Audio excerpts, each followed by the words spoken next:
చూడండి, మామూలుగా పెట్టి అటు పెట్టావు. మీ పేరేం పేరు? వీడియో నీకు పంపిస్తా, ఊరికి సరదా, ఇంకెవరికి పెట్టాను. మీ పేరు? మీరు ఎక్కడ ఉంటారు? కుప్పల్లో సొంత ఇల్లా? మీరు ఎంతమంది పిల్లలు మీ నాన్నగారికి? నలుగురు. ఇప్పుడు నలుగురు ఒకే చోట ఉంటారా? మీ బ్రదర్స్ కూడా మీరు కలిసి ఉంటారా అందరూ? పక్క పక్కనే ఇల్లు. Okay okay. ఇప్పుడు మీరేం చదువుకున్నారు? B Tech ECG. ఏం పని చేస్తున్నారు? కాంట్రాక్ట్ పోస్టా regular? Outsourcing. Very good very good.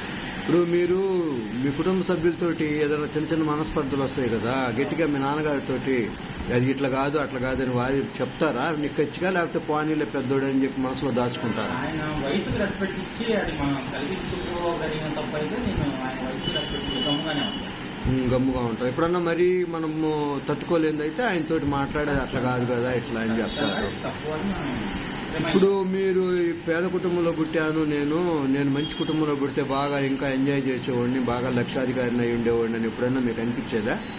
అలా ఇప్పుడు కూడా ఎవరు అనుకోవాలి. నేనున్నాను, నాకంటే ఇప్పుడు ఇంకా తక్కువగా జీవించారు వాళ్ళు.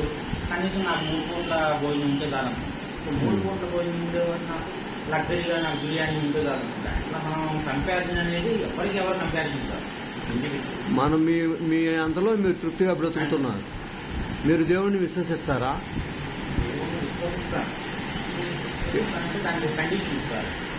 దేవుణ్ణి విశ్వసించడంలో కండిషన్. Very good. ఏం కండిషన్ అండి? ఏంటంటే ఇది నేను సైకాలజీ చదివిన వ్యక్తిగా దేవుడు ఉన్నాడా లేడా అని పక్కన పెడితే దేవుడు ఉన్నాడా అనుకుని మనం ముందుకు వెళ్తేనే కొంతవరకు బెటర్ ఉంటుంది. అంటే ఏం బెటర్ ఉంటుంది? బెటర్ అంటే సపోజ్ నేను ఒక్కనే ఉన్నాను అనుకోండి, ఒంటరిగా గదిలో నాకు భయంగా ఉంది. అదే నేను దేవుని విశ్వసించి నా పక్కన భగవద్గీత పెట్టుకుంటే అరే కృష్ణుడు నాతో ఉన్నాడు, సంథింగ్ నాకు తోడు ఉంటుంది, ఒక ధైర్యం ఉంటుంది. కాబట్టి అది బెటర్ ఉంటుంది. ఒకటి ఉన్నాడు లేడు అనే అంశాన్ని పక్కన పెట్టి మనం దేవుడు ఉన్నాడు అనుకోవడం వల్ల మనకి శక్తి, ఒక ఎనర్జీ ఉంటుంది. కాబట్టి దేవుడు ఉన్నాడు అనుకో, ఆ విధంగా ఉంటుంది. ఇప్పుడున్న స్థితి నుంచి మీరు మళ్ళీ ఇంతకంటే మంచి ఉన్నత స్థితికి పోగలను అనే విశ్వాసం మీకుందా? లేకపోతే సరే ఏదో మంచి హ్యాపీగా ఉంటున్నాం కదా ఎందుకు అనుకుంటున్నారా? ఏమి ఆలోచనలు మీకు? ఏ విధంగా మీకు ఉన్నత స్థితి జరుగుతుంది అనుకుంటున్నారు?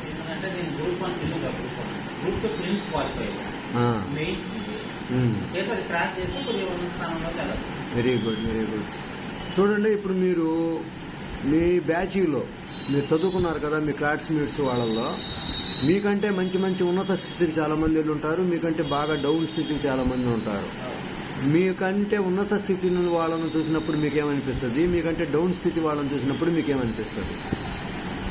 అనుకుంటే ఒక చెట్టుకి అన్ని పండ్లు అనేది ఒకే సైజులో ఉండవు, ఒకే రంగులో ఉండవు.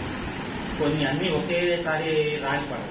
మామిడి చెట్టు ఉన్నటువంటి ఒకే సైజు అన్ని సైజులు రాస్తూ ఉంటాయి. చిన్న మామిడి పండు పెద్ద మామిడి పండు అవ్వలేదే, లేకపోతే ముందుగా ఎందుకు పండలేదు, కొన్ని పచ్చిగానే రాలిపోతా ఉంటాయి వర్షాలు. అది వేసడానికి ఎకనామిక్ కండిషన్, వేసడానికి ఫ్యామిలీ కండిషన్స్తో జరిగిపోతూ ఉంటాయి. దానికి ఎవరేం చేయలేదు. చూడండి, మాకు ఈ అవకాశాన్ని కల్పించారు. 4 మంచి మాటలు మీరు దేవుడి గురించి, అట్లానే భవిష్యత్తు గురించి, కంపారిజన్ గురించి చెప్పిన మాటలు చాలా అద్భుతంగా ఉన్నాయి. మీలో ఒక తాత్వికవేత్త ఉన్నాడు, మీరు చెప్పిన విధానంగానే చాలా అద్భుతంగా ఉంది. మళ్ళీ మీకు మాకు ఇంటర్వ్యూ చేసే అవకాశం కల్పిస్తారని మేము భాషిస్తున్నాం. Thank you very much. Thank you.